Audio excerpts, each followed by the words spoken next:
สวัสดีค่ะวันนี้พบกับช่องน้องหยกโมบายค่ะวันนี้เราจะมาเปลี่ยนหน้าจอนะคะนี่จะเป็นพัสดุลูกค้าส่งจากต่างจังหวัดนะคะรุ่นนี้เป็น iPhone X เนาะอันนี้ลูกค้าแจ้งมาว่าขอถ่ายวิดีโอให้หน่อยนะคะนี่พัสดุมาถึงแล้วแต่ที่ร้านยังไม่ได้แกะเนาะเลยรอเปิดถ่ายให้ดูก็เลยว่ารอเปิดพร้อมกันนะคะอันนี้ก็คือจะเปลี่ยนหน้าจอนะคะ iPhone X เนาะนี่นะคะอันนี้จะเป็นงาน OLED นะอันนี้เราจะมาแกะเปลี่ยนเลย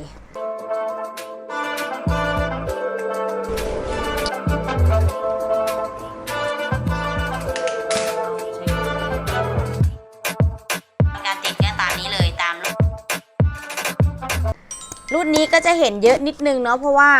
เราก็ถ่ายลงไปใน YouTube แล้วนะคะหลายเครื่องแล้วตัวนี้แล้วก็อันนี้ลูกค้าขอให้ถ่ายให้หน่อยเราก็เลยจะถ่ายให้ดูเนาะอันนี้พัสดุที่ลูกค้าส่งมาในกล่องมีแค่ชิ้นเดียวนะคะตามคำขอเลยถ้าใครจะให้ถ่ายก็ระบุไว้นิดนึงเนาะที่ร้านก็จะได้ถ่ายไว้ให้เพราะบางทีงานรีบเราก็จะไม่ได้ถ่ายทุกตัวนะคะรีบทำรีบส่งเนาะเพราะว่ามันมีหลายตัวรอ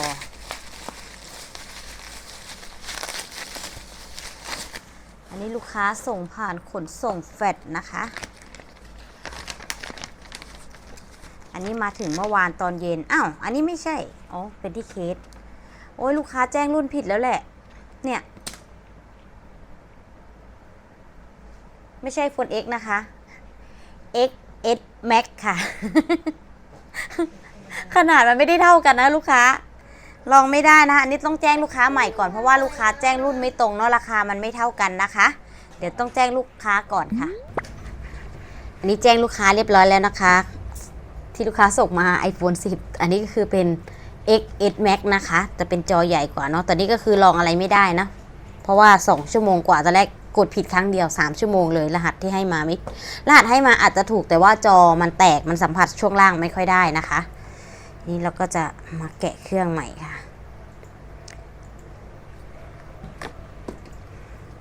แจ้งผิดรุ่นเลยช้าเลยอันนี้ถอดน็อตออกก่อนนะคะ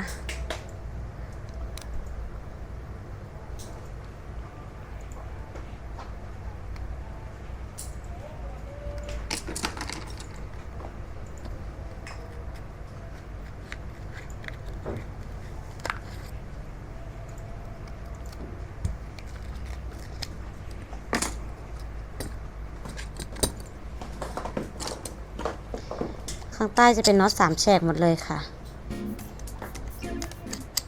อันนี้มันแตกจากมุมกล้องหน้าเนาะฝุ่นเลยเข้ากล้องเยอะเลย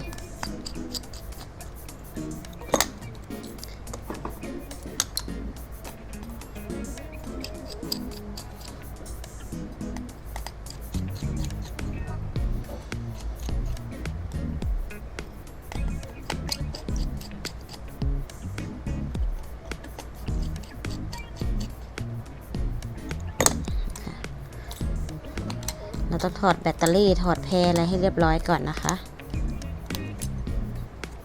นี่ค่ะอันนี้หน้าจอที่แตกนะคะนี่เรามาลองจอใหม่ค่ะอันนี้จะเป็นงาน OLED นะคะ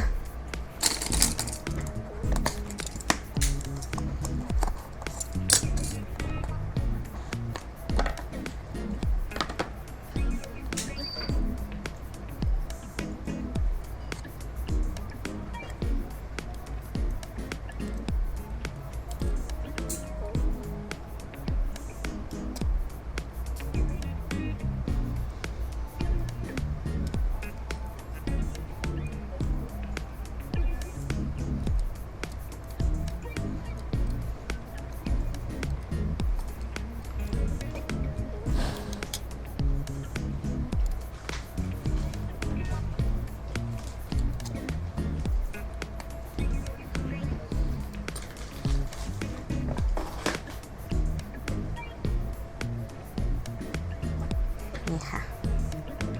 ตัวนี้ที่ต้องย้ายก็คือตัวแพรลำโพงเนาะลองอะไรไม่ได้เลย3ชั่วโมงก็ต้องประกอบไปอย่างนี้เนาะระหว่างที่จะรอลองก็ต้องรอให้เวลามันเดินก่อนเนี่ยนะคะอันนี้เราปรับไฟปรับอะไรขึ้นไม่ได้เนาะเพราะว่าติดรหัส แล้วก็ต้องรอเวลาครบก่อนอันนี้เราก็จะถอดทำความสะอาดเลยนะคะเพื่อที่จะ ติดกันซีนกันน้ำให้เนาะ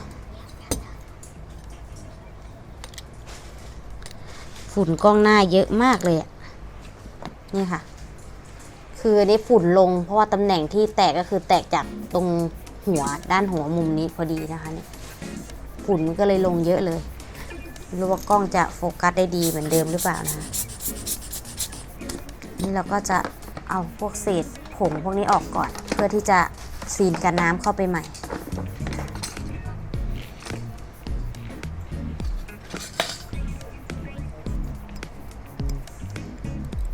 เวลาถอดเปลี่ยน iPhone พวกนี้ให้ถอดแบตออกก่อนนะคะ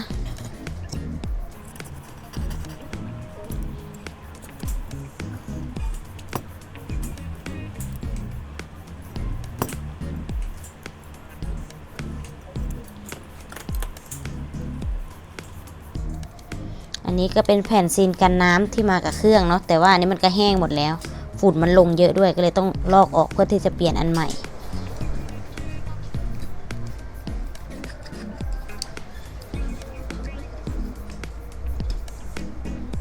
นี่ค่ะพวกนี้ถ้าไม่เอาออกมันก็จะหนาเปล่าๆเนาะเพราะมันก็จะไม่ติดแล้ว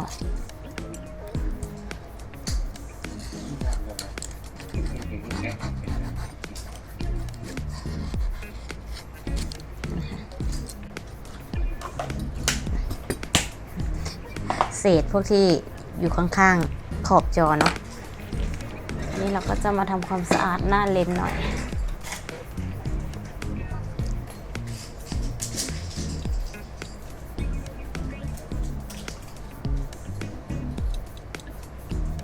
หน้าเลนส์พวกนี้ใช้แปรงแข็งๆไม่ได้นะคะต้องใช้แบบแปรงพวกขนนุ่มๆ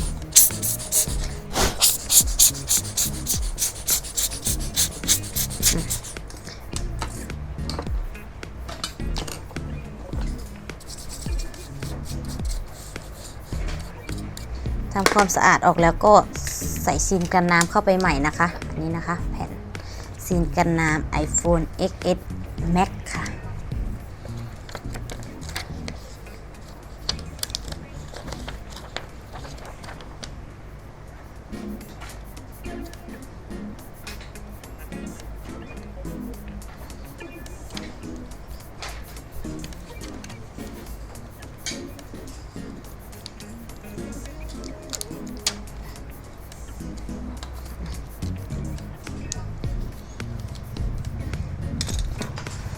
อันนี้เรามาย้าย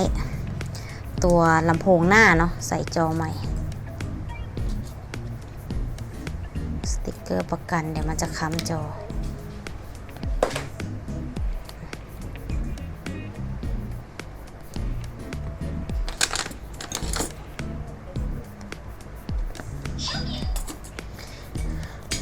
ตัวลำโพงหน้าก็จะมีน็อต3แฉกเหมือนกันนะคะ3ตัว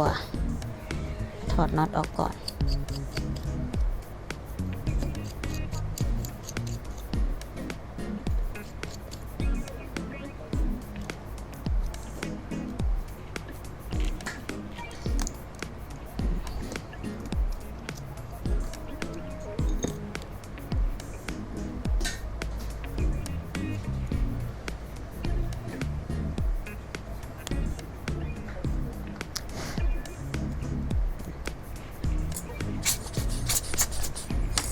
นี่จะเป็นตัวครอบเลนนี่ค่ะ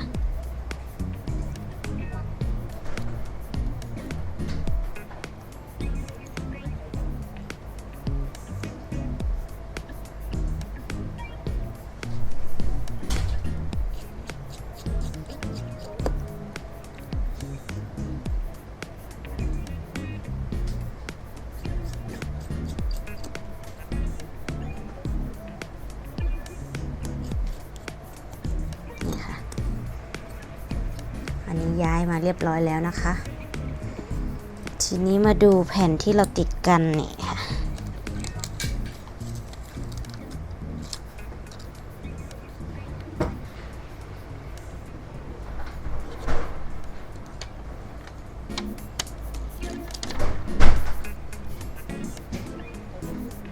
ต้องค่อยๆลอกออกนะคะ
กลัวมันหลุดกดดันมากเลยนะนี่มาใส่จอเลยค่ะใส่จอใส่น็อตก็เป็นอันเสร็จเรียบร้อยเนาะ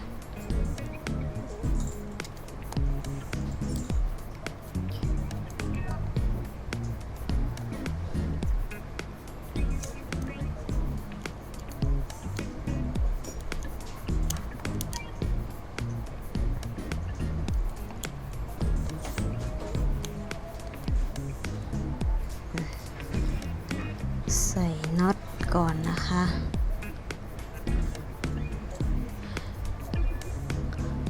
น็อตก็จะมีตัว3แฉกตัวใหญ่2ตัวเนาะนี่ค่ะจะเป็นตัวนี้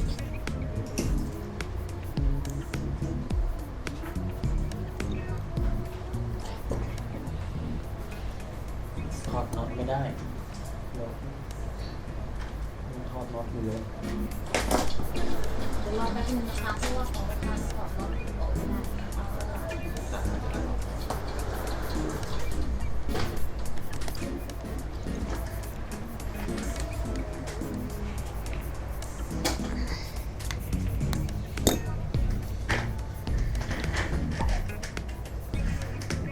อันนี้ก่อนที่จะประกบลงก็เปิดเทสอีกทีหนึ่งนะคะ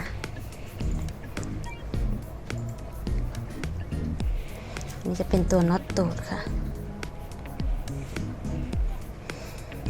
อันนี้ก็คือเปิดขึ้นมาก็คือสีก็สว่างปกติแต่พอเข้าหน้าหลักมันปรับไฟไม่ได้ต้องรอให้ครบเวลาก่อน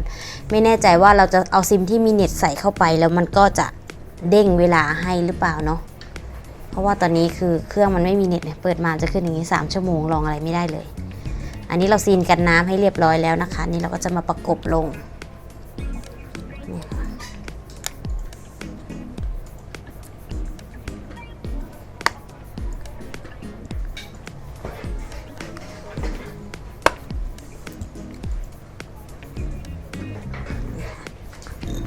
่ก็ใส่น็อตตูดค่ะ